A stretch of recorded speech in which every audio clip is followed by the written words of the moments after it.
evening, Rush Nation. Welcome to the 5 Yard Rush NFL podcast. I am your host, the Joel Hewitt, with the Heart of Gold. I'm here with the off-season champion, Beat Melia, and the other one, Alex Can't See the Woods for the Trees. Woods. Colts going to win the Super Bowl. Anyway, on to the... see you next week. God damn. How are we doing, boys? You all right? Yeah, I'm good. Excited. Today's been a wild ride. What a day. Can we always schedule the trade deadline show to be on trade deadline day? Because we could break some news. Yes. We have 40 minutes left. Anything could happen. Yeah. Anything could happen.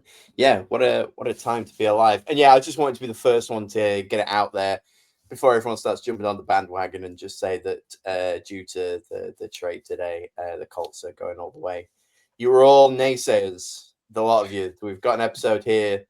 I'm the only one of us that has come onto this show wearing Colts merchandise. I think it was about 5 weeks ago. But yeah, I was right, and history will always see that because I'll only clip out the intro for the show.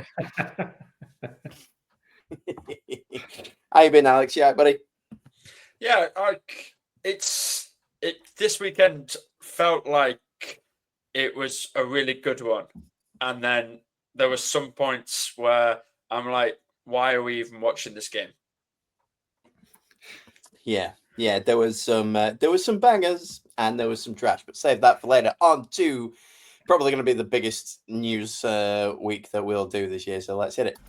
Zazu. Yes, sir. News from the underground. Zazu, sir. News from the underground. Gosh, I mean, trade deadline aside, there's been some stuff. It's been a week. These really 2 days have been a week. Should we start with? I want to start with Jaden Daniels' scatbo in his elbow. That wasn't cool, was it? No. I saw the notification and thought, "Oh dear!" And then I was watching the highlights, and I don't know how many times I've referenced Hot Tub Time Machine on this podcast, but here we go again. All I was doing was waiting to find out when it was happening. I was like, "Oh, is this the plate? Nah, he's okay." And, oh, is this the what? No, not yet. And hey, look, he made it quite the way through. And then when I wasn't really expecting it, his arm looked like a giraffe's leg. It was not cool. No. And honestly, I could feel it when you're hurt and all you can do is move your leg. He was just kind of laid there, and his leg was just like doing that kind of like, oh god, like something's up here, and I was, oh dear. So yeah, and then the voodoo around that one as well. So RG3, same yard line, same quarter, same number down. Alex Smith was in that area. Who else? There's been a bunch. Basically, that whole part of the Chiefs Stadium is cursed. So thank God they've got a new one. So it's just a single, not necessarily an Indian burial ground. It was just one single grave underneath there. Yeah. And I think just a ghost is like reaching up and just tripping people or doing something dastardly. But that's also the same corner that Jaden Daniels nearly got his head caved in by the ceiling falling as well. It all, like, there was a picture somewhere, and there was just like, it was like a heat map of things going wrong, and there's a lot. There must have been like 12 different incidents all surrounding that area. It's pretty bad. Yeah, that's grim. And it's a shame as well, because it was right at the end of a game that they were getting blown out. So why was he even on the field? Didn't need to be Why there. haven't you been pulled? I've seen two ends of that. Is it them just being stupid and trying to like get some points, or was it like an example, right? Let's get out here, let's end on a high, take something back into the locker room. Well, the coach has basically said I was stupid, so he's answered that question. Well, he's going to say that now, like hindsight's 2020, like yeah. But also, what do you do when your franchise QB is like no, I'm not sitting down. Hmm. I'm playing this game. Like, no, I'm not. I'm not being taken out. We're going. This is where these fans have paid money to see me throw this football. I'm not sitting down for this. I'll do this. I'll do that. Like, you listen to franchise QB. Yeah. On the plus side, Yeah. the fans don't have to pay any more money now for the rest of the season because he won't be throwing the ball.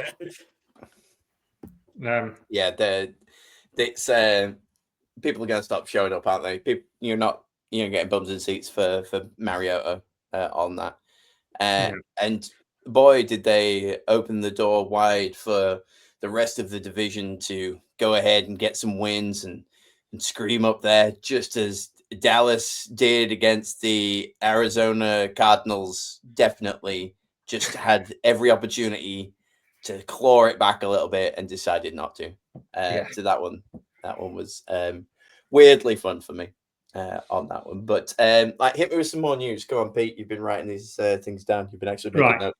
Let's, before we get to the fun stuff, let's get to some more of the miserable injury stuff. In this same game, they lost cornerback Marshall Lattimore. To be honest, he's not been the biggest difference maker for them, but it's still a miss. He's going to finish the season on IR with a torn ACL, which is really rough. Another sacrifice to keep CMC alive. Mikael Williams tore his ACL. That's the 49ers rookie, so he's going to miss the rest of the season again. But CMC keeps on plodding. A really, really tough one is Tucker Kraft, who's been real bright spot for a lot of fantasy teams and for the Packers, and that's him done for the season as well. That was ACL as well? Yeah.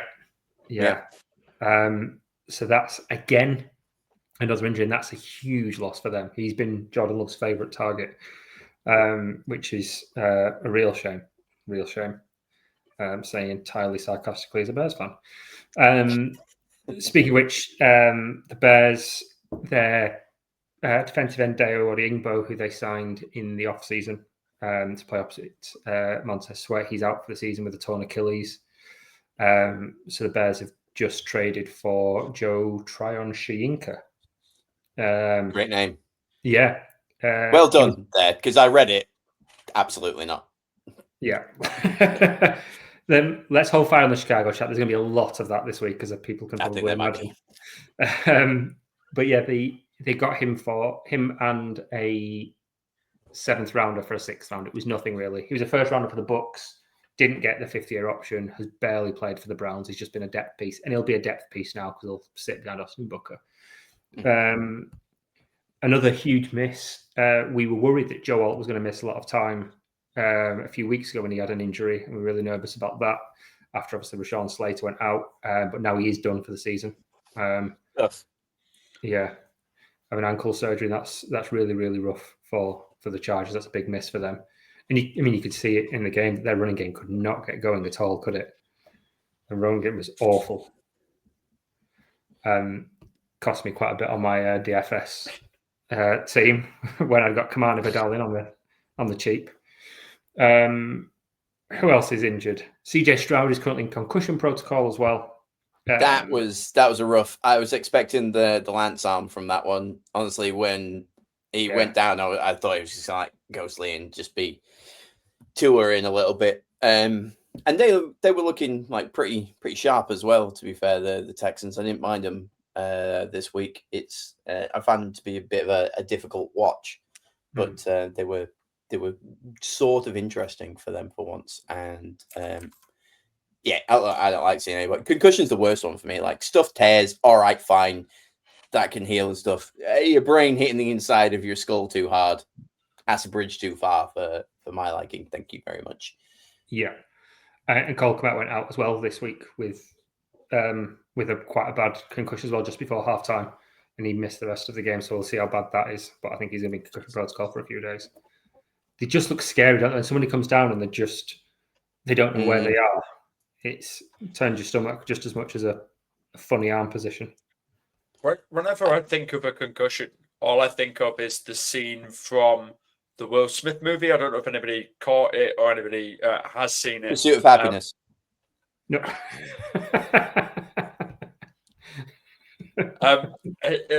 To explain a concussion, The Legend of Bag of Ants. I think he puts a pickled egg or like a hard-boiled egg in water in a glass jar and then shakes it. Yeah. And the noise that it makes when it hits the lid, he explains that's your brain every time. And that sends heebie-jeebies down my spine still to this day. Yeah, the NFL didn't like him very much for that, and I think that they paid somebody to stop him from getting an Oscar, because clearly he was in his Oscar run, ready to try and pick up some roles to get one, and that was the one where everyone was like, God, if it wasn't for the fact that he was pointing out the $1 trillion NFL industry, he'd probably be a shoo-in for an award here. But no. Can't have highlights of that all over the internet. Thank you. Nobody watch it. But yeah, you're absolutely correct. I still don't know what that was called, and all I can think of is stupid Will Smith movies that definitely isn't like Aladdin, the guy movie. Oh God, of course it's called Concussion. It has been a day. I'm not going to lie to you. 41 has not landed on me very well so far. So yeah, we get to laugh about concussions for a little bit there. Good work, Pod. Are we done with people being hurt? Yes. The only other little bit of news before we get to transfer madness is Aaron Glenn is keeping the QB decision close to his chest. So who knows whether it's going to be Justin Fields or Tyrod Taylor? And frankly, who cares? That's my point, man. Is that like we've got such a newsy day? Is that news? Is it news? Yeah. Is it that Aaron Glenn's just waiting for an email from Woody Johnson, or is it that like he's like, oh, I'm not entirely sure. Let's keep it together. Let's be cautious. I want them both to be in a good mindset. No, he's waiting for an email from Woody Johnson. Woody's going to tell him. It's going to be like it's Tyrod this week. It's like there's a film I saw with I can't remember what it's called. It's a Bruce Willis film where he finds one of his workmates sleeping with his wife. So he takes him outside and says, "Right, you've got a choice. Do you want to punch in the face or in the gut?" And that's choosing that quarterback. Which one are you going to have? Punch the whole 9 yards. Punch in the gut. I was just trying to think of an obscure. Like, if people keep saying I'm not sure the name of the movie, I'm going to go as obscure as I can do. So it's the whole 9 yards with Matt Barry. Face punch. All right, let's. I think we're quite ready for what we just jump into it early. Topic of the week. Looking that in there, I call it saucy trades for obvious reasons. Let's start with the headliner for the 2025-2026 Super Bowl champion Indianapolis Colts. The heel turn of me. On that this today. Sauce Gardner, man. Like, I like that dude. I mean, I've said more than once, I enjoy watching the Jets. I appreciate, the how bad they are. I've just always had a bit of a soft spot for them. And Sauce was rookie defensive player of the year, if I'm not mistaken. He was, and twice. It was him and Breece Hall both got the rookie awards, didn't they? Was it Wilson? I don't know. But Sauce, definitely a great move by the Colts. 2 first-rounders, and they got rid of the guy that really should have been a Jet all along. Yes. Like, it feels like a Jet move to just drop the ball on the 1 yard line as you're about to score, doesn't it? He's welcome. They're like, you clearly you're wearing the wrong jersey. They're like, come on, chuck him in. 2 first rounds, great. I mean, they got him in the first round, so you've doubled what you've done there. I guess they're not going to win anything. It's kind of to let him go. It's like taking the horse with the broken leg and shooting it just to put it out of his misery. This is them shooting Sauce Gardner in the head. God, they're just gonna keep winning, aren't they? It's this week. It's been funny watching the responses kind of going on Twitter. It's not called X. With the Dan, what's it called? Dan from ATN, just basically going through the 7 stages of grief with just different gifts since it came through. And there's a very strong vibe of I never really liked her anyway from the Jets fans. There's been a lot. Well, it's not been that good for the last 18 months. Well, your team haven't been very good, and the team were 3rd overall in defense last year, I think. Don't want him. So he is good, and it's a great move. It's a really good move for the Colts. Obviously, they're seeing their window and seeing a very up and down season from basically everybody else in the league. There's a lot of strike, particularly in the AFC. So go for it, and it's not expensive at all in terms of $25 million a year and league minimum this year. So it's not a bad cap hit either, which is great. Yeah, it's rare. I don't think I've ever seen a team in the position that the Colts are in to then make moves to better themselves even more. They've not rested on their laurels. Like you take Washington last year, Houston 2 years ago, in free agency, or not free agency, by the trade deadline, they weren't out there making like monster moves. Here, the Colts have clearly, doing well and going, we could still improve. And like you say, now is the window is there. God knows what's going on with the rest of the league. Let's just do it. Let's go and win now. Like, what else do you really need at this point on that team? I can't think of a position where they're really struggling. Run game's good. Pass game's good. They've got one of the best corners in the league now. Defense is doing what it needs to. The punt is well rested. Yeah. Yeah. Alex, give me a sideways look. I take your point and I raise you Harry Roseman. Okay. With the Eagles. Like, you say there is no other team that is in that window that's ready and making themselves better, and then now you've got the Eagles. Yeah, and I was more talking AFC rather than NFC. Oh, okay, yeah.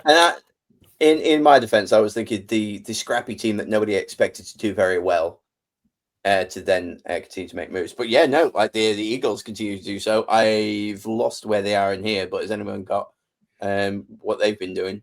Loads. Right. Go on.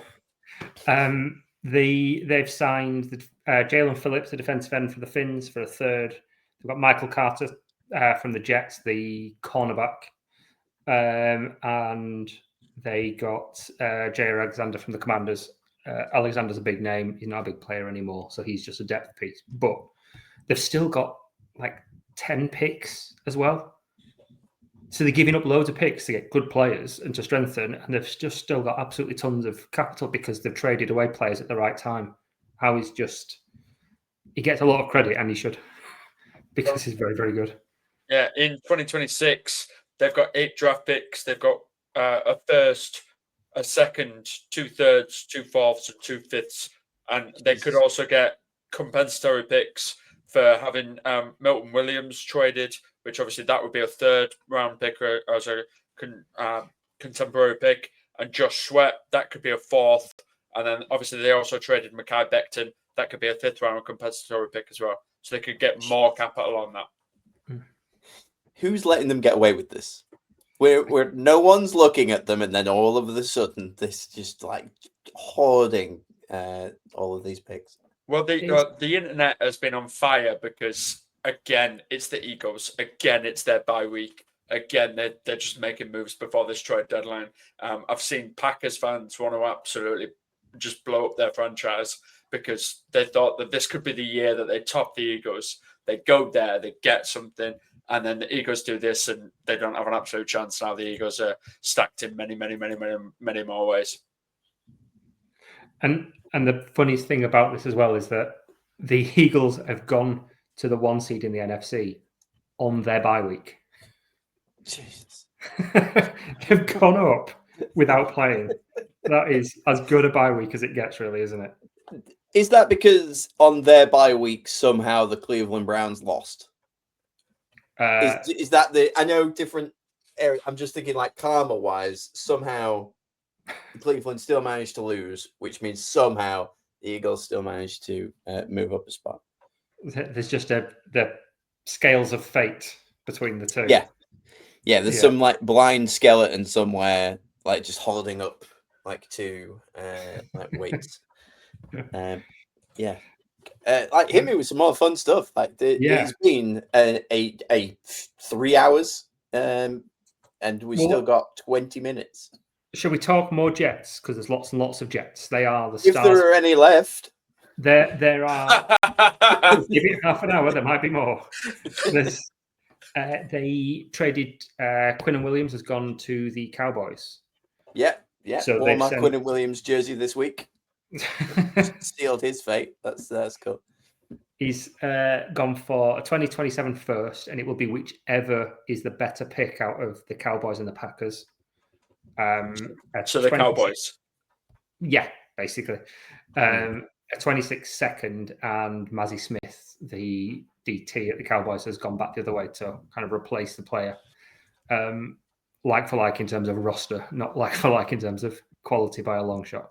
Has anyone checked on Mazzy Smith to see if he's okay? I just wanna like give him a hug and be like, hey, look, sorry. I know that the Cowboys weren't doing anything, but now you also play for New York. Sorry. But should have been better.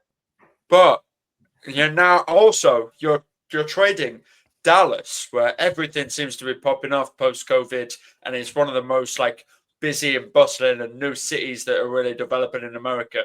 And now you get to go and live in Jersey. So good job, bro.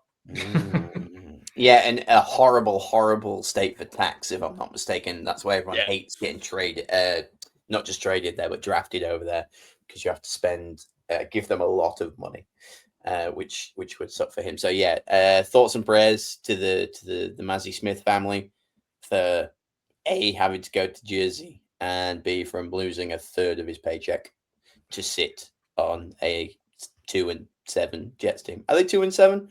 1-7. I gave them too much credit there. They're making the right moves for a rebuild. It makes sense. They've got a lot of draft picks now, so they could go out and they could draft really good players like a Quinnen Williams or a Sauce Gardner. They could get players of that quality if they're lucky. They could. If they trade Breece Hall, they could draft a Breece Hall. They could. And that's the other one. It's really, you kind of have to check your sources now, because there's a lot of rumors going around. The other two trades potentially are Breece Hall and Jermaine Johnson, the defensive end. So Breece Hall, apparently they're looking for a third rounder. You're not getting a third rounder for half a season loan. When his contract's up at the end of the season, you need to sign him to a new deal. And people don't like paying for running backs as it is. So why would you give up a third rounder for a couple of months? I just don't see that happening at all. But there's talk of that happening, and Jermaine Johnson as well. They're looking for a second rounder, I think. From the Jets' point of view, they need to trade Breece Hall. It would be silly not to trade Breece Hall. Yeah, that's fine. You don't. If you're rebuilding, you don't pay expensive money for a running back second contract. It's just not the right move. Jermaine Johnson's cheap. He's very good, and he's at a premium position. I don't see the benefit to trading him unless you can get an absolute haul. And I don't think he's in that tier where you get a haul. So it'll be interesting to see how that plays out over the next 17 minutes. Has Breece Hall already been in the league 4 years? Yep. Yeah, he was injured for like one of them, though, wasn't he? Wow. I think his second year, was he out? Yeah. Yeah, had a phenomenal rookie year, second year out, and then last year, obviously, he played with Aaron Rodgers, and now this is his fourth. Wow. Yeah, I know. I've just realized I have 4 Jets jerseys, and none of the players play for them.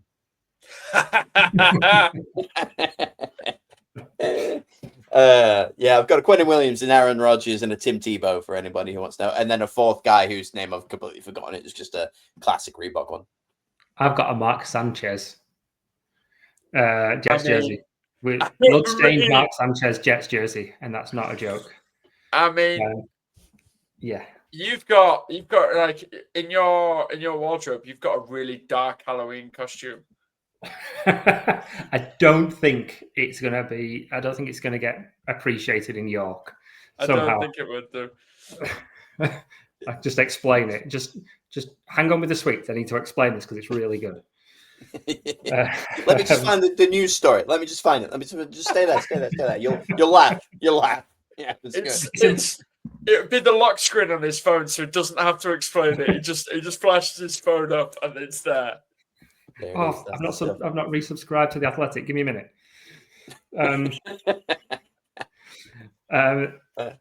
So a couple of others to jump in there as well. There's a couple that I really I'm looking forward to you bringing up. So let's see what you choose next. Okay, a minor one there because we've just been talking about the Cowboys. They are they've picked up Logan Wilson from the Bengals. The linebacker. That was the first one that I saw drop today. Yeah. I was like, oh, and no one cared. No, it's I felt good for him.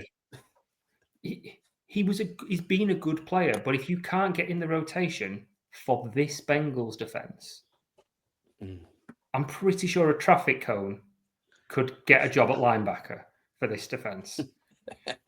One of them tall ones, though, not just a save your parking space traffic cone. We still want the height and weight of the motorway traffic cone. Yeah, because they've got the right color scheme as well, so it saves on jerseys, and we know the Bengals are cheap, so it's good. Double whammy. Yeah. The baffling thing was that everyone thought this was Jerry's big defensive player. Yeah. Because Jerry said yesterday, "Oh, wait, we've got something coming. Something's coming, everyone." And then Logan Wilson came, and we were like, "Jerry, are you actually? Have you lost it, man? Are you actually okay? We've been thinking you're crazy all season long, but this is the mad one." And then they traded obviously for Quentin Williams, so we were like, "Oh, okay, maybe Jerry's okay. Maybe Jerry's." I love that Quentin Williams move, by the way. I've been preaching a little bit that they could do with somebody in that position, and I like Quentin Williams, Jets and that.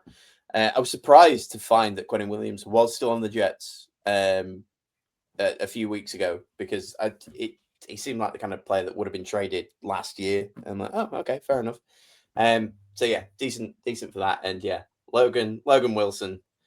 At least they got that news out first and early, and then the internet could do their thing and be like, Jerry, come on. God bless him. Who else is out there? Couple of others. The Jacoby Myers has just gone to the Jags for a 4th and 6th. Yeah, this is one of the ones I'm actually really pleased about because I drafted Jacoby Myers, being all like, I see this. I know what's happening here. He's gonna be good. And then the Raiders didn't do anything, so now he's a Jag. I'm like, okay, let's ride this train. He's going into my my fantasy lineup, not because I'm in bye week hell. Absolutely not.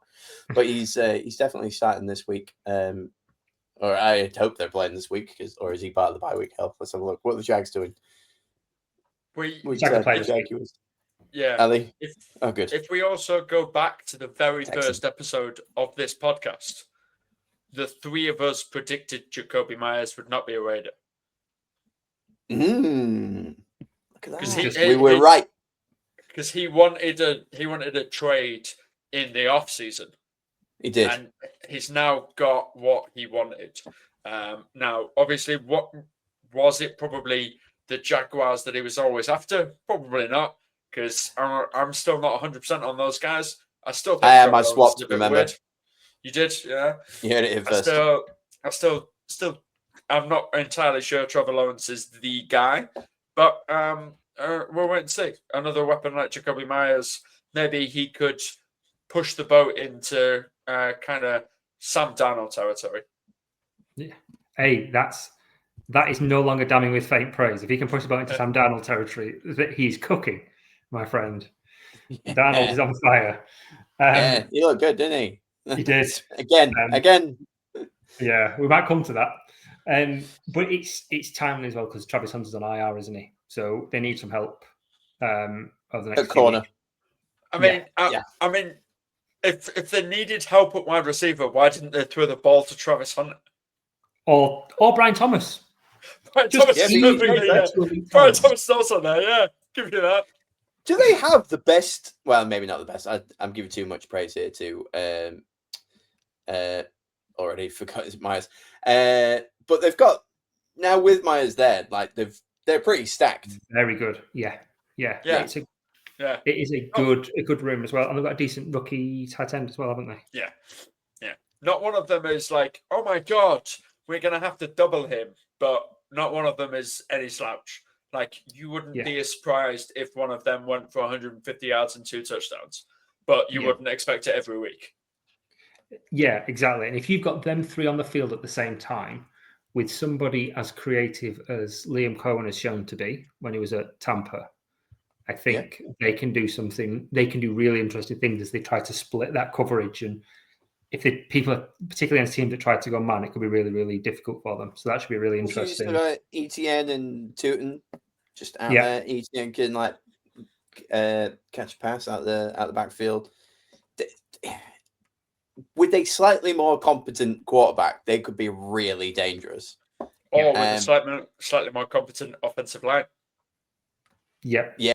That could have been a better move than getting another receiver. But if you've got that, it helps focus the mind, doesn't it, in the offseason? Right. We know in the first round we're targeting tackle, we're targeting right guard. We'll just focus on those line positions, and we can make big changes and quick overtime. I mean, they're 5-3 already, so it's not like they're doing terribly as it stands. Yeah, division ain't too bad as well. Outside of obviously the Colts running away with things, although the rise of the Texans could be an issue for them. The Jags Texans could be fighting for that wildcard spot in week 18 or whatever it'll be. I wonder if the scheduling gods have given us anything as good as that. I'm going to have a look while you. Isn't it? It's often divisional game, isn't it? The last week. It always is. Yeah. The other. Another trade, which is a really interesting one, I think, is Rashid Shaheed, probably one of the best or one of the better deep threats in the league. Ding, ding, ding, ding, ding, ding, ding, ding, ding, ding. You, sir, have triggered this week's New Orleans, Louisiana ethical tank moment, brought to you by the Indianapolis Colts winning the Super Bowl. Love to see it. Love to see it. Take a pretty phenomenal downfield talent and give him away. You just can't write this, can you? Like, just don't throw him the ball. Throw him. Yeah. Over to Sam Darnold, who hear me out. I feel like we should have picked him up. I'm looking at Sam Darnold, much like I did Baker Mayfield, going, what could have been? Interesting one. Look, I was caught myself looking at Shaheed highlight reels, like when it dropped on the Soch, and I was like, God, he's good, isn't he? What I am mostly surprised about is that it wasn't Olave. I can't understand that there was so much buzz around Olave going somewhere, and somehow we snuck in Rashid Shaheed going over to Seattle, where he's now gone from a completely ethically tanking team to top of his respective division. Yeah, so good move. And now they are. Look, honestly, I had them 4th in that division. I've never been more wrong about the Seahawks. I quite enjoy them. It wasn't a thing. It was just I thought they've got rid of a bunch of pieces. It looks like they're doing a mild rebuild. DK is gone. They let Geno go, and they brought in Cooper Kupp, who is at the back end of everything that he can do. So now I wonder if they were like not competing and then went, oh, we've accidentally girl boss too close to the sun here. We could do with a little bit more help. And like pick that up. I love it. I'm excited to watch the Seahawks week on week now at this point. If only they didn't play every game on that coast and usually be stupid late games. Yeah, and they are they've got Darnold, who is the best passer in the league on deep balls, and they've given him one of the best deep ball targets. So it might eat into some of Torrey Horton's targets, but I think I mean, Shaheed should absolutely cook. I think it's going to be very exciting. So I'm really looking forward to that because Seahawks have got a genuine chance of being the 1 seed in the NFC. They're playing that well at the minute, on both sides of the ball. Which is, but I'm just looking. It's a weird weekend actually because the Seahawks have got the Cardinals, and the Rams have the Niners. So that division is all playing itself. This coming week. Seahawks are 6-2, Rams are 6-2, Niners are 6-3, Cardinals are 3-5. So try and strengthen it, Seattle. Go for it, and if nothing else, sneak a wild card. I don't even think it'll be a sneak at this point. I had 3 going from that division. I say every week. The Seahawks weren't one of them, but good move. Anyway, good work, New Orleans. I don't know what we got for him. I assume it's peanuts. It was but they wanted a 3rd, and that's what they were shopping him for all week. They got a 4th and a 5th. Yeah, well, fair enough. That's okay. We're ethically tanking. We're rebuilding. Good times. Well done, New Orleans. And that was your ethical tank moment. And I think that is all of our trades. There are 4 more minutes. Should we just sit here in silence and see what that comes through? Just twiddle our thumbs. Open X, Blue Sky, TikTok, Sleeper is where I get all of my notifications. But I think that might be it. The parameters that have caused from this, and the one team that obviously everybody's looking at that have offloaded a lot are obviously the New York Jets, and those are the guys that are really causing everything. So their future draft picks after today's trades, they have 2 first-round picks in 2026. One is their own, one will be the Colts. They have 2 second-round picks. One will be their own, one will be the Dallas Cowboys.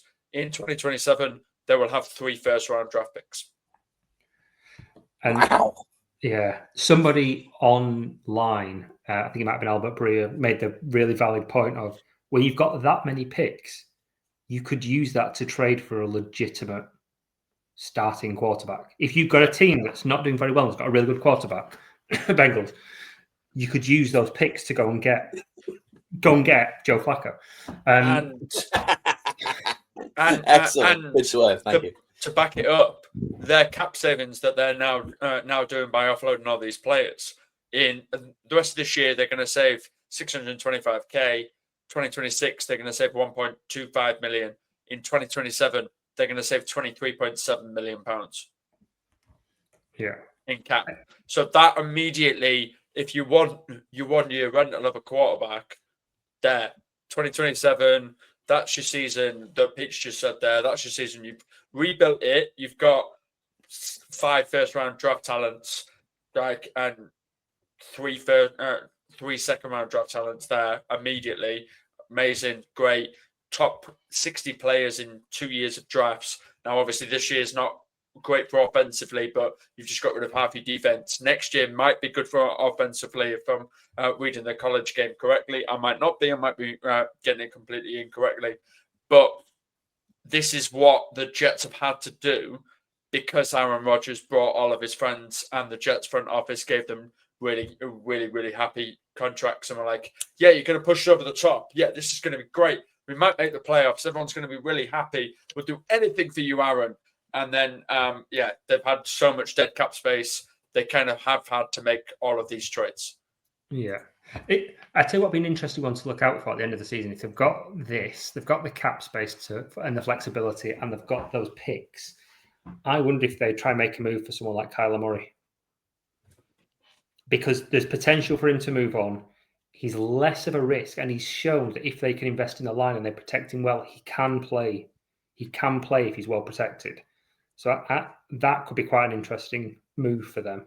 And they can't draft to save their life. So what's the risk? And they've still got Fields there for another year. So if he can be Kyle's backup, they actually complement each other quite well as a 1-2. And it's also like whenever you play Kyler Murray and you allow Kyler Murray to do Kyler Murray things, he is box office, which is what they want. They want box office football. It's what Woody Johnson wants. He always wants to be the big dog in New York and be the guy that they go to. The Giants have taken all their thunder this year with Scatterbo and Dart. They've taken all of it. I wouldn't be surprised if in the off season the Giants volunteer for Hard Knocks. Yeah. Ooh. Yeah. I really wouldn't be surprised if that happens, simply because then you've got more on Scatterbo's rebuild, rehabilitation. You've got more on Jackson Dart. You've got more on this team, and Malik Neighbours as well. And just to go, right, we're ready. We just need that one final piece. And whatever their draft pick is, which is going to be a top 10, let's not beat around the bush. They could then build on that and go, this is our next future. This is this is that, this is the other. Really develop it. Like made a face as something happened. There is another trade that's just happened. Wait. For the Chargers. Breaking news. I made breaking news banner, so I had to quickly get it. Because we said Alt's gone, Chargers have just signed Trevor Penning from the Saints as well. There we go. Look at that. We managed to break actual news on the podcast. That was the first. Sure, it was going to happen. And it was part of the second New Orleans Louisiana ethical tag moment of the day. So, like, good work there. It was a bit of a whimper at the end. I thought we might have got out with a bang, but nice. I assume that maybe some things can get done, signed on the line, and have not been reported yet. There's like a grace period as such. Yeah, normally the agents are mouthy enough that they'll just get it. They'll want to get it out as quickly as possible straight away because they want their name on the release. And they did. They got it. They got the NFL podcast by 5 Yard Rush. They got that shout out. Oh, Alex has got a big wide face. I'm just reading Trevor Panning's PFF grade, and I am over the moon as a Chargers fan. This kid is insane. Like as of week 10, he's got a 92.8 PFF grade. He's got 94.7 run block. He's only allowed one pressure on 27 pass blocking snaps, and he is really, really good as a right tackle. Immense. Yeah, he was a first round pick. Saints picked him up as a first rounder at tackle. He's been playing a bit of guard, a bit more guard recently, but if he's got that flexibility to play both, then that's always a massive help. Yeah, don't know what the comp is at the minute. It's literally just a minute ago.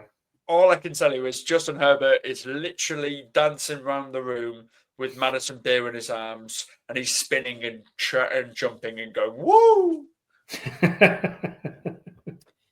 Yeah, and look, he needed a bit more protection. He's been hit way more than he should have. So yeah, that's just one of those like solid, good moves, well played. I hope that the Saints manage to get at least a bag of peanuts for this one. Yeah, it'd be interesting because if he was drafted 22, 23, 24, this will be the last year of his rookie deal. So there's still a 5th round option as well for him if the Saints want to pick that up. If Chargers want to pick that up next year, if you don't see it, it's just a loan. So that could be interesting. The Chargers have the 3rd most cap space in the NFL next year. Boom. So they can have Alt and Slater and Penning in there as well. That's exciting for them. Yeah, it's really positive. If Alt and Slater are the same player when they come back. Now, Alt obviously was before, obviously, we did the same high ankle sprain, and we saw that during the Titans game, but it's whether Slater comes back the same. And the really interesting thing is that they've drafted on that right side, which is obviously where Slater is the one. So it's just in case. Okay. Amazing. Well, we've hit the trade deadline for now, so let's talk a little bangs and trash, shall we?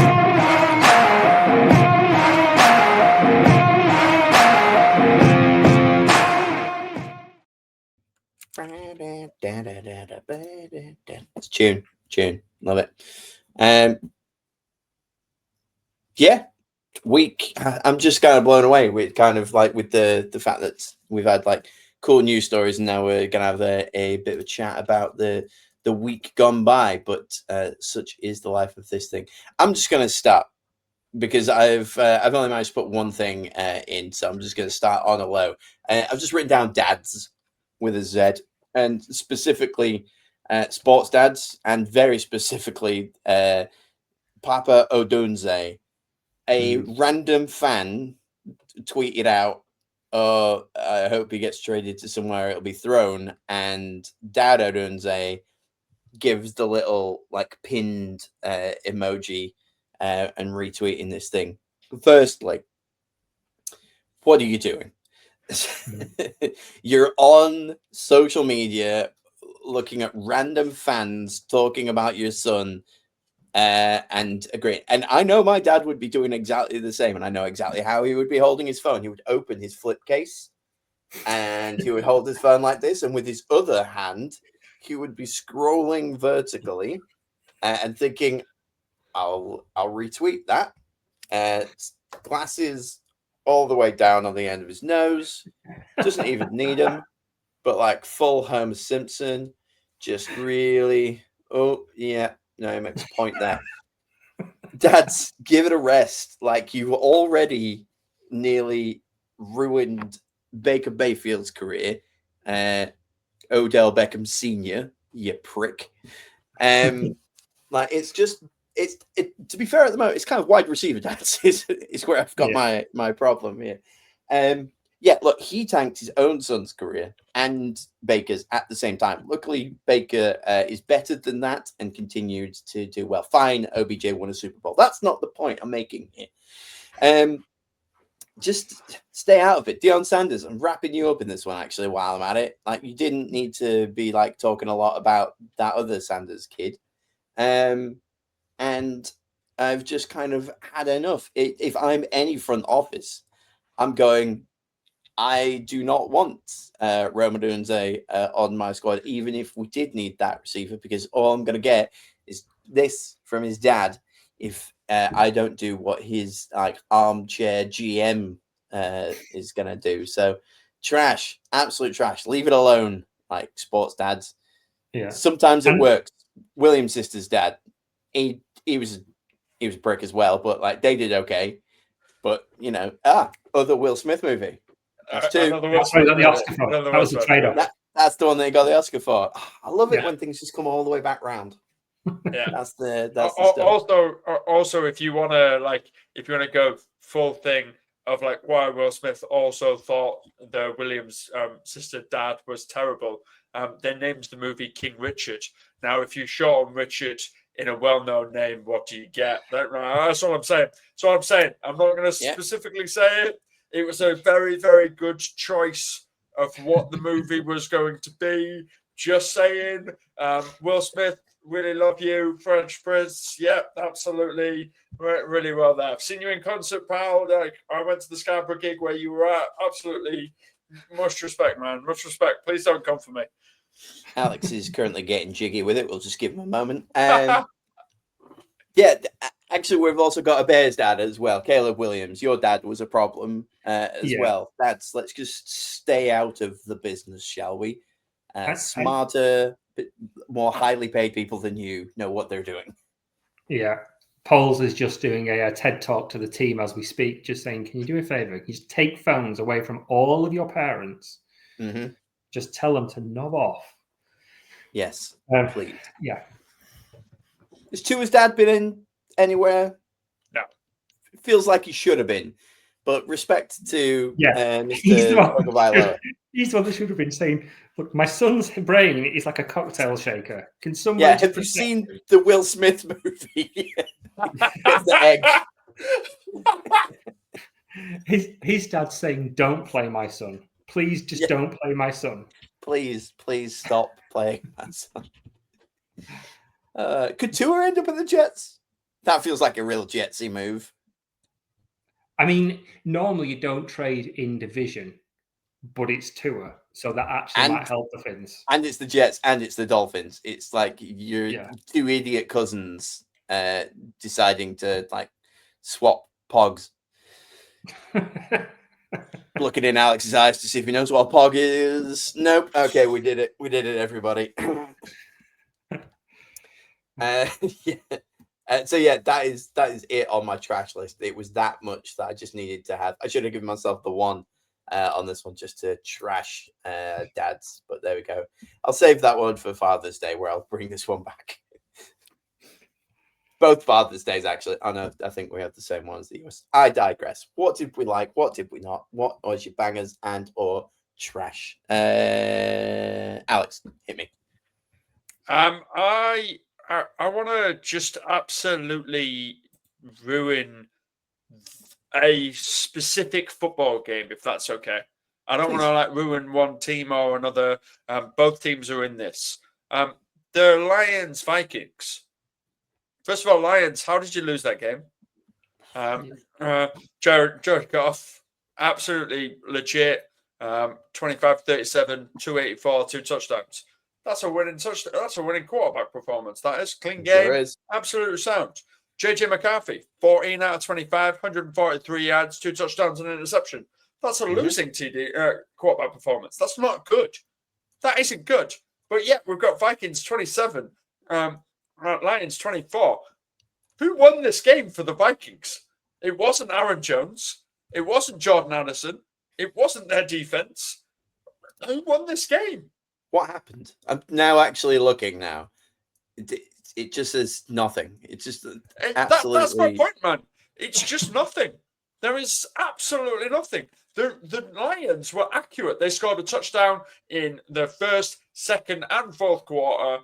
They had a field goal in the third quarter. Should have probably won the game. The Vikings somehow scored 2 touchdowns in the first quarter. How did that happen? How? Just witchcraft, absolute witchcraft. And it's another thing on the Lions. They go from looking... I don't know how a team that looks that good that often have lost 3 games. They feel like they should be top. They should be 1 seed in the NFC, and they're in a wild card spot. It's bananas. Absolutely bananas. I feel a little bit vindicated. Like I did give the Lions drop off that I'd kind of like stand behind. But yeah, you are right. They have been playing out their minds. They shouldn't have any losses. I mean, there's a few teams like that, obviously, like Kansas and Baltimore, both, should be doing way better. The Lions should be doing way better. But that's how the Colts have snuck it. That's how I think the Patriots top their division, even though the Bills have only lost 2. And the same goes for the Steelers. Are still doing really well. The Broncos, Broncos is kind of an outlier. We like it, but it's not expected because of the Chiefs, obviously. So yeah, don't know what's going on with the Lions. I assume it's just that kind of like JJ McCarthy return hype. That's how it kind of felt. And he wasn't very good. But that doesn't matter. There's still 2 receiving touchdowns. I was just looking. Hawkinson got a TD revenge game. He was a Lion at some point. He was. Yeah, he was. Yeah, he was a Lion.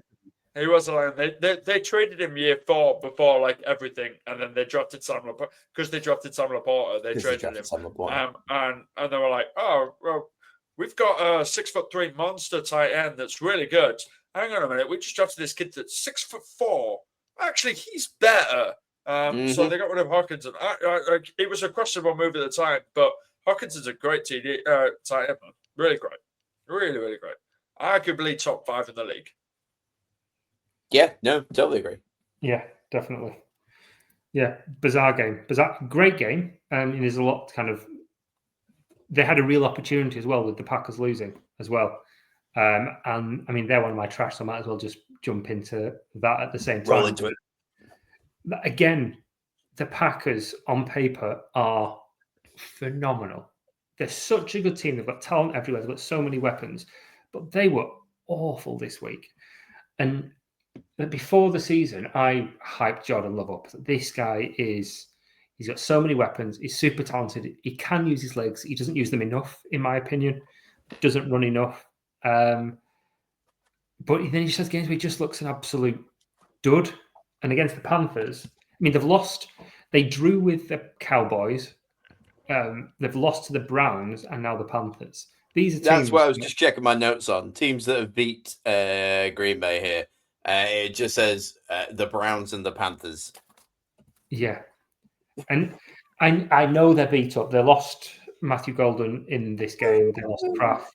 I could beat the Panthers, Pete. The Panthers now have the same record as the Chiefs.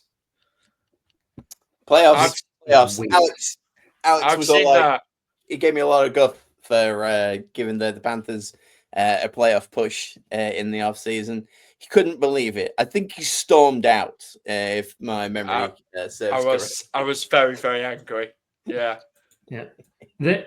They're overperforming to get to a middle of the table team. But they are better than we thought. Obviously not better than what you thought, but better than a lot of people thought at the end of the season. But they shouldn't still be losing to the Packers. And I was really disappointed with Green Bay in this, but they left the door open now because the top of that NFC is 5-2-1, 6-2-1, 6-3, 6-3. I think, or 5-3. I keep forgetting what the numbers are now. I've lost it. But you've got 3 teams on the same win total, and then the Vikings 1 behind as well. So it's a really, really close division, and they should have been pulling away. They're not making the most of those opportunities, either of them, which is a shame.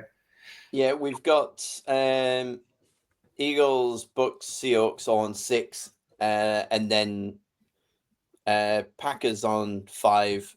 Weirdly enough, they're still showing above Rams and Niners have both got 6. Because they're not division.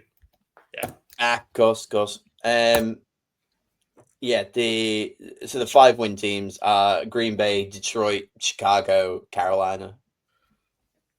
Yeah, right. Bonkers. Absolutely bonkers. How much of that win was down to Rico Dowdle, though? Well, it's weird, isn't it? That I think I had him in one of the bangers as well, so might as well just roll into this and just carry running with it because he looks incredible for 2 weeks, and then Chuba came back like, no, we'll go back to a committee, and we'll give Chuba the most of the characters, and everybody that's ever watched football was like, why? He's really good, and he's on fire. Just let him do it, and it didn't work. And then, all right, fine. Brought Rico Dowdle back, and then 140 scrimmage yards and a touchdown. And just absolutely 2 touchdowns, 130 yards and 2 touchdowns. That job is his. Chuba is the 1B at best now because Dowdle never looked this good. It's been weird for running backs, hasn't it? He didn't look this good in Dallas. Javonte didn't look this good before Dallas, and yet both of them have massively improved. But yeah, he's a fun player to watch, and he takes a lot of the pressure off Tiny Bryce. We said it last week, didn't we? We said last week, give him the job. Stop. What are you doing? Stop this silly committee. And again, it's big companies listening to what we've said. Yeah, they're out there scooping us.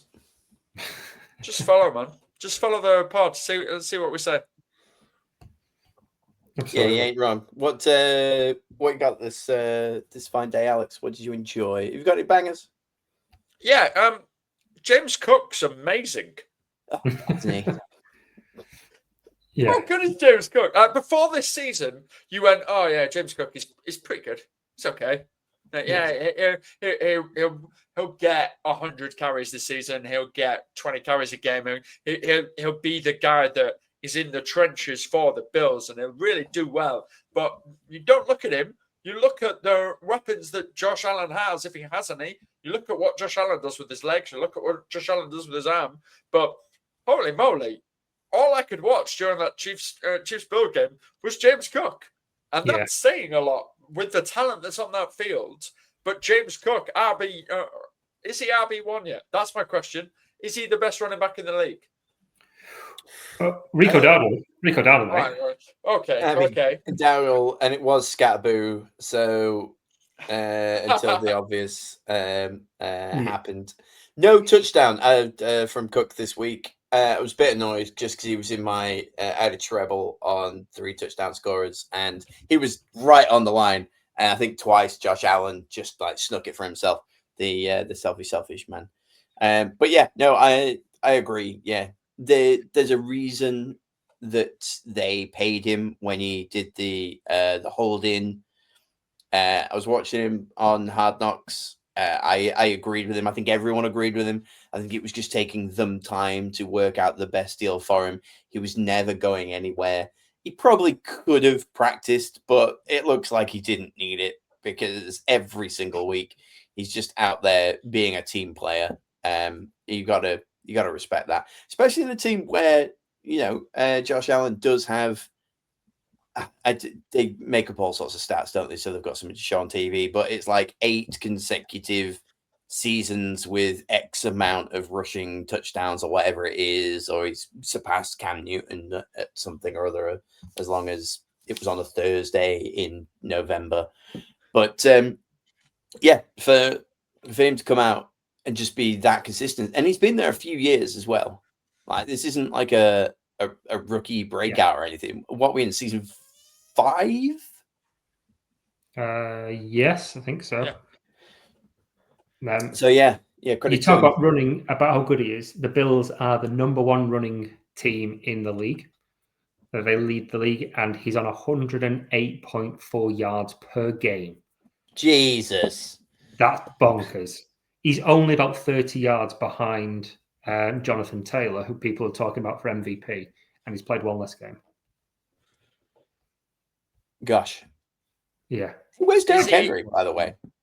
You don't want to even talk about that man. That man is he taken the past month off? I've not heard anyone mention him at all. They didn't have the greatest game this week. Yeah, which we'll probably come to relatively soon. Yeah. Go on. Just roll into it. Let's do it. Yeah, let's go for it. Go on. Well, I think you had it on yours, didn't you, about the Steelers via the Colts, Alex? So feel free to jump onto that one. Right again, I had another one. And I said this at the beginning of the show of how there were just some games that were awful and some games that were really, really amazing and really incredible. This Steelers Colts game was both. It was both amazing and awful because it was great because you saw Aaron Rodgers actually be Aaron Rodgers again, and it was awesome, and it was all that lot. But also, Daniel Jones was the Giants' Daniel Jones. Some of this stuff was just embarrassing. There were at least 2 throws that I'm like, dude, just get rid of it. Just get rid of it. Just get rid of it. Just get rid of it. Punt this thing. No, I'm gonna be Daniel Jones. I'm the Colts quarterback. I can get this. I could do this. No, Dan, you can't. You can't. Nothing says Halloween like turning back into a pumpkin. Ooh, that's good. That gets clipped out. That's nice. And on the week that I turned back, onto the Colts and jump. Well, I'm not really on the bandwagon. I just like Sauce Gardner. I was watching that game and I was like, nah, I've got something to talk about on the pod. And then they went and signed Sauce. So I'm like, well, fine. Let's blaze the Colts a little bit. I was ready to be like, the wheels have finally fallen off. And I've said that every single week. So this week, where the wheels actually did fall off, I opened with they're going to win the Super Bowl. So I'm trying to reverse psychology on them a little bit there. But if you're looking at the statistics of the game, it is solely the turnovers that killed them. It is that's all that we're looking at. They still bettered the Steelers in total yards, passing yards, rushing yards, yards per play. They still absolutely dominated the Steelers in this aspect. It shouldn't have been closer than it was, but it was close, and it is so the question I asked in the run order that we obviously do in the sheet that we work off is: are the Steelers good? No. Were the Colts really bad this week? Yes. That's all it is. It's not oh my God, yeah, no, the Steelers built a really resurgent Colts team and are top of their division. Oh my God, how have they done that? No one knows. No one has a clue. They are the Vikings of this division. Yeah, there's nothing more Mike Tomlin than winning a game that he should lose. He loves playing spoiler. He is the Aka killer. He is the Akassin. That probably looks better written down. We'll take it. Trademark it quick. Yeah. Yeah. Bizarre one. Just circling back a little bit to that James Cook one. Interesting stats. He got the bag last year he had 1,009 rushing yards in 16 games. He's played half that number of games this year. He's already done 867. Which is... They reckon when people get paid, they drop off a little bit because you're not like playing for the money anymore. You've got paid, so you can like ease off. Yeah. Apparently, James Cook didn't get that memo. He's like, no, I've had enough of this. We are going for a Super Bowl, and he's going to be so disappointed when the Chiefs knock them out of the playoffs, isn't he? Yeah, because you know, it was KC Buffalo, which was a banger, and Buffalo did what we said Buffalo would do, and they won that regular season game. And they're going to feel really good about themselves. And there's going to be a lot of highlights from that shown in the pre-game of the playoffs when they inevitably go against each other and Pat Mahomes spanks them again. Yeah. Sunrise, sunset. Yeah. Grass green, sky blue. The Chiefs knocked the Bills out of the playoffs. Yeah. Just one final thing on that Steelers Colts game that I did forget. The Steelers special teams coach in the fourth quarter did something that I've never seen before, and I don't know if any of you have. He kicked the ball out of bounds on purpose. For what reason? So because then it would have been a penalty, and that would have moved the kick to the 50. The NFL rule is out of bounds kickoff placed at 25 yards from the spot. So it was the opponent's 25 yards. So no risk, no return, no thing. They just gained 15 yards just for the sake of kicking it out of field on purpose. Okay. That's clever. Big brain move. Like it. Yeah. That's great. Oh, nice, lovely stuff. Lovely stuff. That was my little tidbit of the week that I really liked, and I was like, "Oh, I saw that. That was cool." And on the Steelers Colts thing, they were fully explaining it, fully deep diving, and going, "This is so amazing. This is the best thing we've seen." And they were like really, really excited about it. And then Twitter was like, "The Steelers were funny," and that's literally it. That's the last bit of those guys. Keeping it high, I've seen it was the top of your list, but Cam Little, 68-yard field goal. I'm also going to just add on to this, the day after he got that kick, he got his letter through to have a drug test. Yes. You did it. You broke the record. Let's just check, shall we? Did 70 in the preseason that blew everyone away, but obviously there's no pressure there. That probably isn't being rushed at or anything, so obviously that doesn't count. But to do it in a game that matters and to hit 68, I think Chris, my cousin, texted me. He was just like, 50-yarders used to be impressive, and now we're not really impressed by 60-yarders anymore. You can hit a 65. We're like, oh, nice one. So it's crazy, the kicking game. Like, how far back are we going to get? Because none of the kickers look superhuman. And I know that there is a big deal about being able to prep the ball before they get there now, which has been like a massive thing. I watched a whole video on it from Brett Coleman. And that's going to make a difference. But I think we're going to get a 70, aren't we, in the next couple of years? Because if there's one thing I know about this sport is that they love talking about records and breaking records, and they're, that field goal one has stood for a long time. You sent a picture of the dude that only had half a foot that had the original, what was it? Was it 67 that he had? Yeah. No, it was 67. It was less than that. It was 50, 58, something like that. But he had it for about 30 years, didn't he? Till I think maybe until Tucker. I can't remember how long it was. But it was a long time with his bizarre, like a field hockey stick. His club foot, yeah. Which was brilliant. Yeah, good times for kickers. Alex, as our residential kicker fan / critic, just had a good time with that one.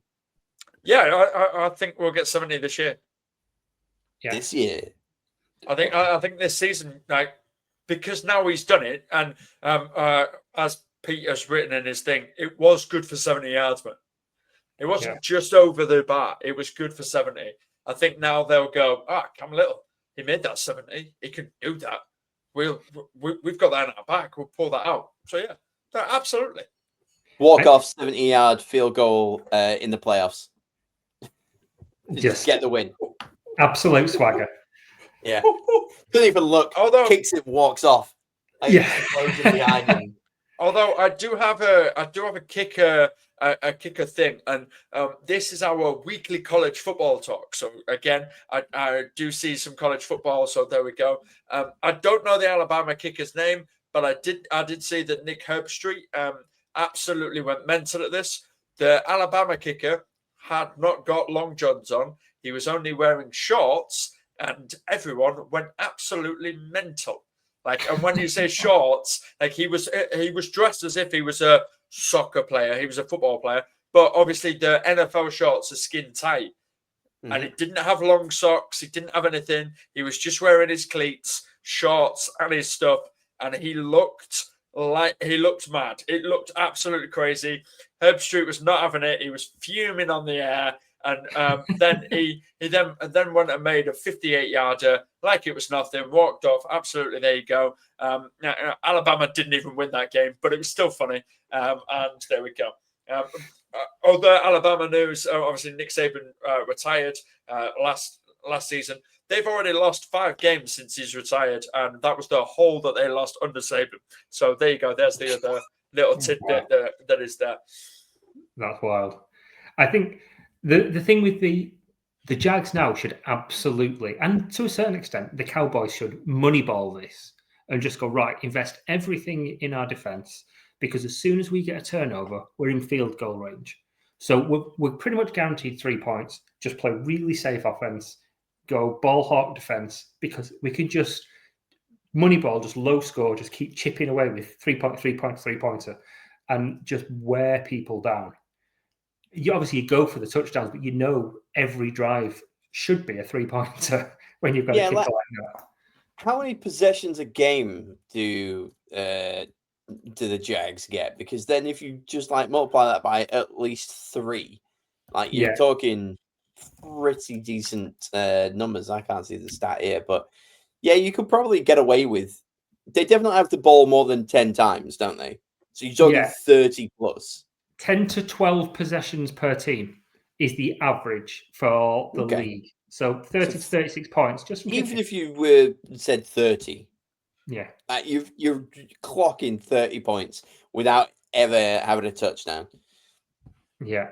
First round of my draft next year, Cam Little. Yeah. I drafted Brandon Aubrey this year, and I'm living La Vida Loca. Oh, nice. Yeah, not bad.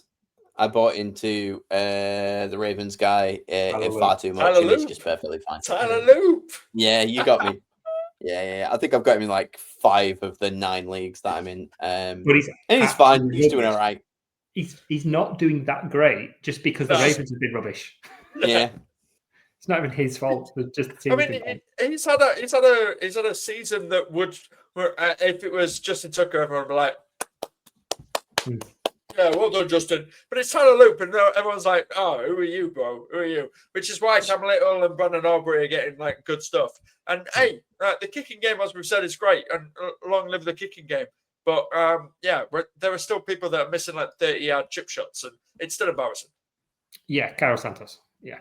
Speaking of being embarrassing, segue, you've got the Broncos trash. Quote, win a game normally, stop being boring.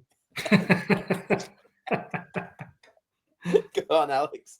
Am I wrong? When was the last time the Broncos won a barn-out thing? Or was the most interesting game that we've seen? Oh, actually, that was it. When they got battered 70 points by the Dolphins. That was the last time they were interesting. Whoa, New York was pretty good. Last week was very interesting. Yeah, that bonkers comeback. Yeah, it's that. But like, can we decide whether Bo Nix is going to be box office or Bo Nix is going to be a snoozer? Because I'm currently getting bored of this flip-flop kind of stuff from Sean Payton. Can we decide whether he's going to throw it a million times a game or we're going to play ultra defensive stuff? I'm not buying into this full, we're just going to play situational football by each team.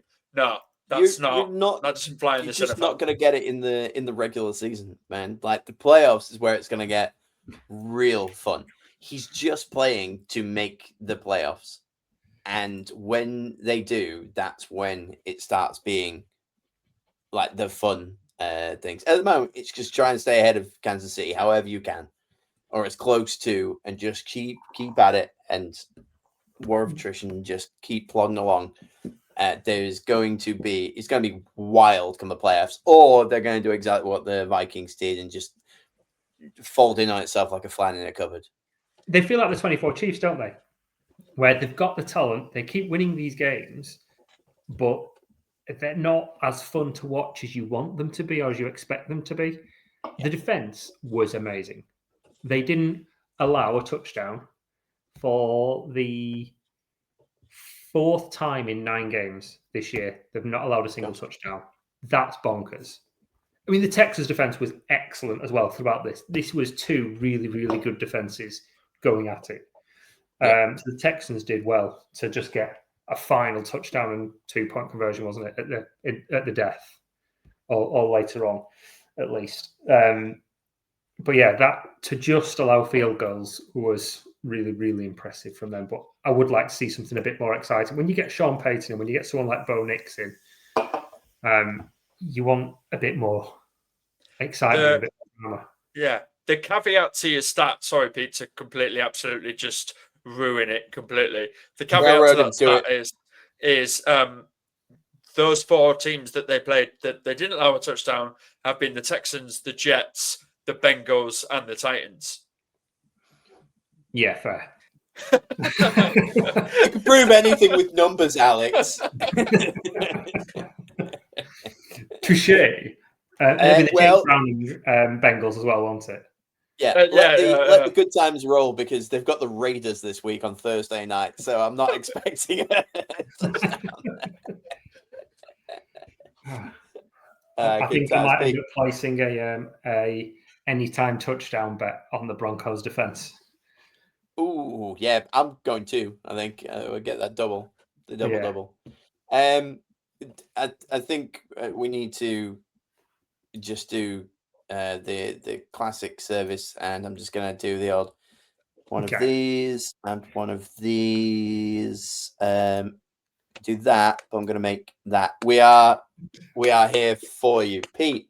This is a wonderful segue. So from going from 2 teams that played really, really good defense to 2 teams that didn't have any defense, I could do an entire bangers and trash section on this game, and I'll try to be succinct. So I think a lot of people have covered this. If you haven't seen the Bengals v Bears game, go and watch it. Go and watch it in its entirety, particularly if you've just missed this weekend, you've been away or something. Go in cold and watch it. This is the type of game that if you know somebody that you think might like NFL or you've talked to them about it and they've never really watched the game, show them this game. It had everything. Really, really high scoring. Lots of weird, obscure penalties so you can teach them the rules. Touchdowns being called off because somebody stepped out of the end zone by half of their foot and then stepping back in for the Bengals. The weird rule on the pick 6. Tremaine Edmonds had a 97-yard pick 6.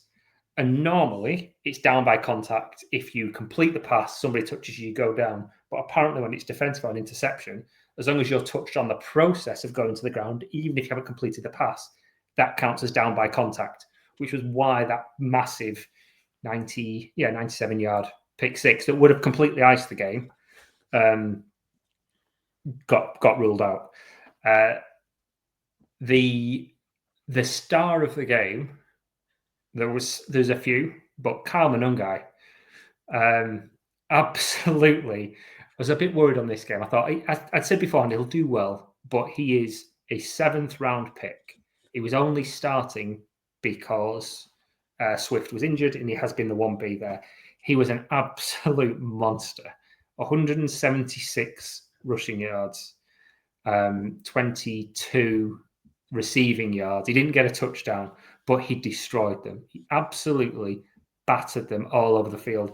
And the best bit is the 7th round pick that the Bears drafted him with, they got for trading Khalil Herbert to the Bengals for a few-week loan as a backup at the end of last season. So the Bengals paid for that smushing, which was really, really nice. And he was... They're going to build the wall and they're going to pay for it. Yeah. And it's really interesting because like the Bears at the beginning of the season, they couldn't stop the run. They were getting torched and they couldn't run the ball themselves going into the bye. It was really, really bad. Coming out of the bye, they've been superb at stopping the run. They can't stop the pass because of all of the injuries. And they've been great at running themselves to the point of they're now the second best rushing team in the league. They lead the league in explosive plays, both running or combined for rushing and receiving explosive plays. They're second best for rushing. They're just running all over teams. It was 250 odd yards. Britton Brown came in, an ex-Raiders 7th round pick. Never had an NFL carry in his life until he came in for one series because Monungai got banged up and he did a 22-yard touchdown run. It was just electric. Joe Flacco threw for, I think, 962 yards. It just, every time he threw the ball, like as soon as the Bengals got possession, you knew they were going to score because the Bears had no answer. It was like that week 2 Lions game. They played so well on offense. T. Higgins was a machine, made some catches that he had absolutely no right to. You had Bears playing with 2 quarterbacks on one play. He had a flea flicker where Caleb threw it back to name escapes me, the backup, Tyson Bagent, who then threw it back to Caleb for a run. Caleb caught a touchdown from DJ Moore. Rome Odunze dropped a touchdown pass in the end zone and dropped another pass from Cole Kmet. So of his 3 targets, 2 of them were in his hand and he dropped them. So shut up, Rome's dad. I was just looking at like Chicago passing. So Caleb Williams, 20 for 34. Tyson Bagent, 1 for 1. DJ Moore, 1 for 1. Cole Kmet, 0 for 1. But yeah. that's 4 different people in your passing game. It's crazy. On the other side, it's Flacco, 31 for 47, 470 yards, 4 touchdowns, 2 interceptions. Yeah. Andre Josefas looked like AJ Green. He looked so good against this defense. And despite all of it, it's nice because a lot of the talk has been Bears are only winning because of the defense and turnovers. No, the Bears won despite their defense. They still had 3 turnovers. Rashawn Wright caught the Hail Mary at the end for one of them. There was a forced fumble for Austin Booker. And Tremaine Edmonds got that interception on a goal line stand. But just a phenomenal game, a really exciting game. And I really want to relish it because if the defense plays like that against anybody else, I just don't see how we keep up. I don't see how the Bears can keep up against any other defense. But also, there are very few teams that have that many good weapons as T. Higgins and Noah Fant and Jamar Chase and Yoshi. Chase Brown as well. Chase Brown, and we talked about that running game. Chase Brown got loads of receptions, only had 40 rushing yards this game.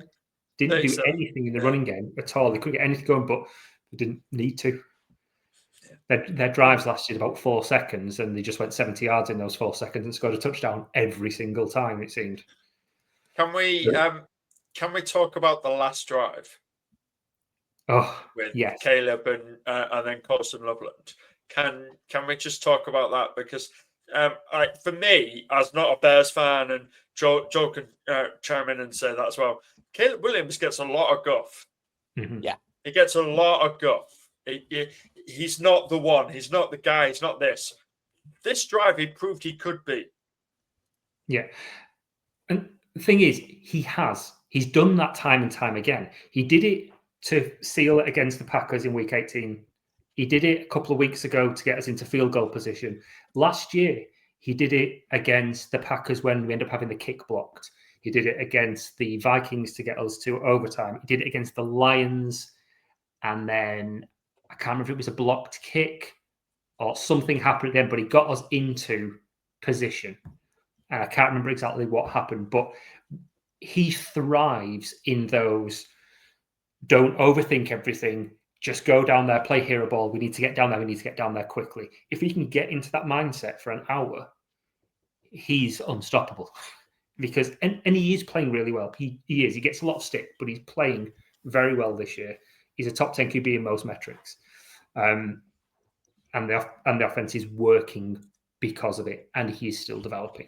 So yeah, he's shown repeatedly that in the clutch he can step up, which is why I think so many Bears fans are excited and tantalized by it.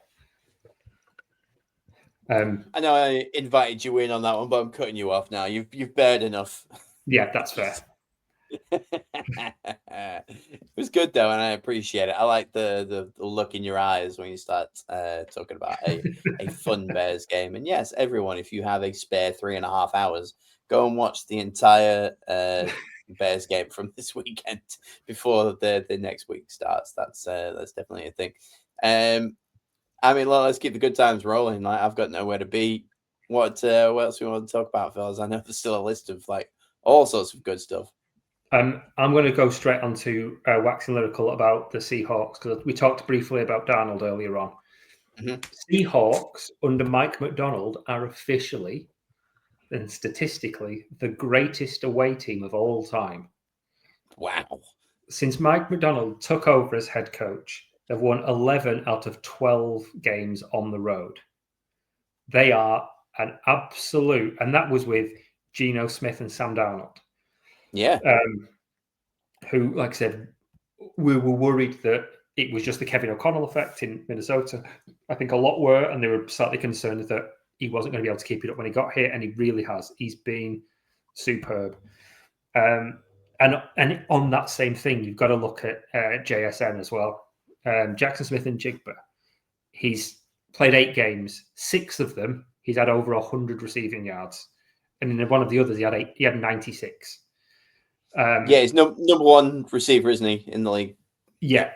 In the last 4 games alone, he's had 32 receptions, 546 yards, and 3 touchdowns in the last 4 games. That is insane. He even had a carry this rushing yard for, I think, 12 yards. Rushing carry, so 140 scrimmage yards this weekend. He is exactly what we thought he was going to be when he was drafted. Also, he's really tired, and now they've got Rashid Shaheed, so that's going to be an absolute problem. Yeah. And Torrey Horton showed up and looked fantastic this week as well. Yeah, so he did. Yeah, 2 touchdowns, I think, for Horton. 2 touchdowns. Yeah. So they're cooking, and like I said, that's why I think I can see them pushing for that first spot. They've got a brutal division, so if they do get it, they've earned it. Yeah, but they've got the Cardinals this week. Cardinals haven't been looking bad, but it's that, and then the Rams. God, that division's going like back-to-back weeks against themselves. Yeah. So this week they're all going against each other. The following week it's Seahawks, Rams, Niners, Cardinals. Like, that's crazy. Yeah. And that's week 11. The next week they've got the Titans, so it starts to ease off a little bit in week 12. And I'll just look at week 13 and see whereabouts we're at. Vikings, and that's like flip a coin. We'll just, I guess, see what happens with Revenge JJ. game. Revenge game. Every game's a revenge game if you look hard enough. Or not even that difficult, to be fair. Like, yeah.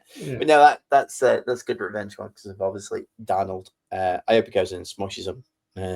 And like at the end, I want him to scruff JJ's hair and say, "Good try, kid," and then just like walk off into the sunset.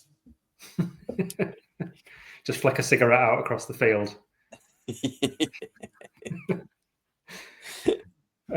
Yeah, on that Cardinals defense as well, they were weirdly incredible last night. It was all about. You saw that Cowboys game, just bonkers.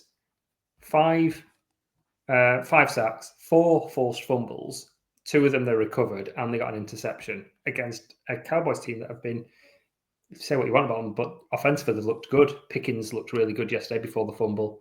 And they've got CD back, and Dak's been playing brilliant, and so has Javonte. So that was a real surprise, and another probably nail in the coffin with how they played for Kyler, because they've played quite well with Brissett, even if they've lost the last 2 games. Yeah, I can't work out the Cowboys. I was thinking they must be like injury riddled or something. There has to be something, and I'm looking at it, and they may be the most healthy team in the NFL. I can't think of a single position where it's like, oh yeah, but they're missing such and such. And now they've picked up obviously Quinn Williams over there as well, so they've strengthened that already completely healthy team, and they're in a division where now look, Washington are out of it. The Eagles are obviously going to win it, and the Giants are out of it. They just can't. I don't understand. I don't know, and I refuse to put a Cowboys game in any of my accumulators going forward because I just can't work out whether or not they're going to cover the spread, whether they're going to like absolutely smush somebody, whether they're going to lose against the Cardinals with their backup quarterback. Like I just don't know what is going on over in Dallas. And Jerry don't care. The money's coming in. People are talking about him. That's all that he's thinking about. Alex is on mute somehow. That's good. You don't usually get that outside of. I have no idea how that happened, but it did. Stephen A. Smith said on the coverage of the actual game, I see an offense that's prolific, that can win the Super Bowl, that can defeat anybody, but I see a defense that is the worst defense I've ever seen. And now that's Stephen A. Smith, and he's Stephen A. Smith. He likes doing all that, but this time he's actually not wrong. The Cowboys defense suck, but this Cowboys offense is great until they apparently meet a competent defense. Yeah, and the thing is, I've said it before, but Flus he got a head coach job on the strength of his qualities as a defensive coordinator. He had the Bears in a season where they were awful as second in the league for turnovers. So he's shown that he's got capability as defensive coordinator, but something is not gelling here with him and that team, and it's a mess. It's an absolute mess. They are talent poor, but a lot of NFL teams are talent poor and do better than whatever this is. Very bizarre. Very bizarre. Very bizarre. Right, I know we've got a lot of stuff from this week, but we are running quite long. I reckon that we go into a little bit for the week coming ahead with a bit of pick 'em and flip.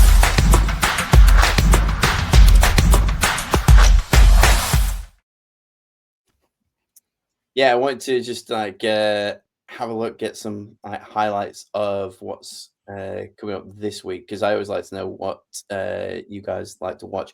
I didn't have time to update the sheet or anything, so I'm doing this kind of on the fly. But S Black still at the top with now 90. Oh no, was he at the top? Yeah, he still was at the top with a 92-43 record. He's up there on his Todd. Well played there. And as far as the podcast goes, Pete, you and I are tied 11th. That's just what we do with one apiece. But Alex is catching up with 79. I don't know what he did this past week to do that, but I got 10 right. 10? I'm not allowed to do anything daft like that. That feels like too many. I mean, I did 9 apparently, so that's not too shabby. Yeah, the one guys that let me down this week were the Indianapolis Colts. Of course they were, because that's how it goes. The Steelers were one of the underdogs that I'd picked this week. I couldn't obviously pass up that opportunity, so that was quite nice to land that one. Sneak the upset, Atlanta over New England. Just all right. Moving on to this week. I've been having a flick through and underdog wise, the ones that I've got, and that depends whether they still are as I get around to it. I've got the underdog Patriots to go over the Tampa Bay Buccaneers. And there was another weird one. The Philadelphia Eagles are the underdogs against the Green Bay Packers. as well. Yeah, because it's in Green Bay, isn't it? Yeah, but it's still the Eagles, and I just watched Green Bay lose to the Panthers. I don't care where you are. I still can't understand how the reigning, defending, fighting champions that have now just made a bunch more moves that have week in, week out looked pretty decent, and probably could beat both the Browns and the Panthers, maybe even at the same time. Whereas Green Bay didn't. Like the home field advantage for me only goes so far. So I'm not feeling that. Game of the week. Good God, am I excited for this one? It's the 2-6 Cleveland Browns versus the 1-7 New York Jets. That man, do I love it when two rubbish teams go against each other, and it's always the Jets, and then it depends who else they've got. But trying to out worsen each other to get a better pick, this is just, it's absolute gold. I cannot wait to see what the hell happens. It's a 6 o'clock game, which means it's nice and early. Really set me up for the rest of the evening. That's the one that I'm going to keep an eye on for sure. Poor Tyler Shook, second start, and he's about to face Myles Garrett, and they've just traded away Penning. That's good, isn't it? You're in the wrong area code here, man. It's Cleveland, New York. Oh, sorry, I thought it's Cleveland Saints. Sorry, you're talking about bad teams. No. Zoned out. Saints Panthers, where the Panthers are going to smush New Orleans. That was one of the other ones that I was like, keep an eye on. We discussed a couple of weeks ago teams that never seem to play each other. But I always feel like we have a Browns Jets game like every year. I think we have to. It's one for the fans. Like to at the midway point of the year, you've got to see who's more likely to get the number one pick. So you've got to like chuck that one in there, and I absolutely love it. Is there anything else I'm going to be watching? Nah. Everyone else can carry on. No, I'm lying. Arizona, Seattle. If I want what should be quite a good game, I think that that'll be good fun. Seattle have favored 73% to 27%, but I could see Arizona, based on what they've just been doing, having a fun time with that one. And Brissett has now just been named starting QB. There it is. Kyler Murray should have got traded an hour ago. Yeah. Yeah. Yeah. As an upset for me, I think it's only a minor one, but I think Jacksonville beat Texans as well. Yeah. I think they'll do them this week, even though it's in Houston. And I think Cam Little will put 18 points on the board from from his own end zone. There we go. Little by little. Get that on Oasis. Sort yourself out. You gotta make some bank. Yeah, amazing. Alex, got any underdogs, overdogs, 1-3? Well, we already mentioned the Patriots, but Buccaneers. That's game of the week. Really, that's game of the week material. And for me, it says 44-56, but I think that's a lot closer than that. I think that's a flip of the coin kind of thing. I really do. I think either one of those teams could take it depending on what it is. Obviously, Drake May doesn't have really anybody that he can throw to, but not as Baker. And the other one that the Patriots make any moves today? That one's throwing me a little bit, actually. The other one that could be an underdog thing, just because it's Shanahan McVay, is the 49ers versus the Rams. And McVay just can't seem to get one over on Kyle Shanahan for some strange reason. He really just can't seem to do it.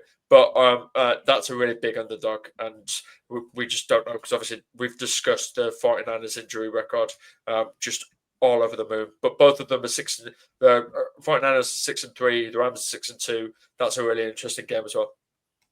Yeah, and I really like the look of Ravens Vikings, because Vikings, you don't know who's going to turn up, but they're getting better and they are improving, and so are the Ravens. The Ravens have looked really, really good since the bye week. They seem to have sorted them. They've got healthier, and they seem to have sorted themselves out as well these last couple of weeks. So I think that could be a bit of a barnstormer as well. I've got a funny feeling the Ravens are going to go on an absolute tear and win every game for the rest of the season. And we're going to be like, oh, okay, they lost 5, but then they won 12. Like the end result will be a 12-5 Super Bowl contender, and we're like, oh yeah, it was just a bit of a injury here. Somebody couldn't play there. We're shaking all of that off now, and we've gone undefeated for like 10 solid games. Well, if they do win, doable. Both of those teams will be 4-5. It is absolutely doable because the Ravens, after playing this Vikings team, they've got to play the Browns, the Jets, the Bengals twice, and the Steelers. Yeah, and that's their next ones before they play the Patriots in December. And then we're like, oh right, well, then they're 9-5. Yeah, Dolly Parton. They're 9-5. That's a difficult game. Then they've got the Packers that follow that. We don't know the situation where the Packers are going to be because we don't know whether they're going to be up or down. And then the final game, they've got the Steelers again. So, I'll call it 13 wins. They'll probably have 13 wins by the end of the season. Madness. Utter madness. What a time to be alive. God damn, I love this sport.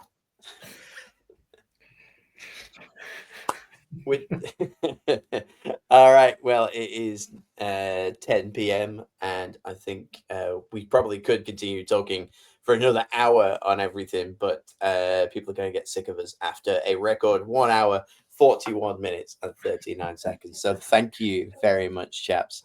I look forward to this every week. Cool outro saying.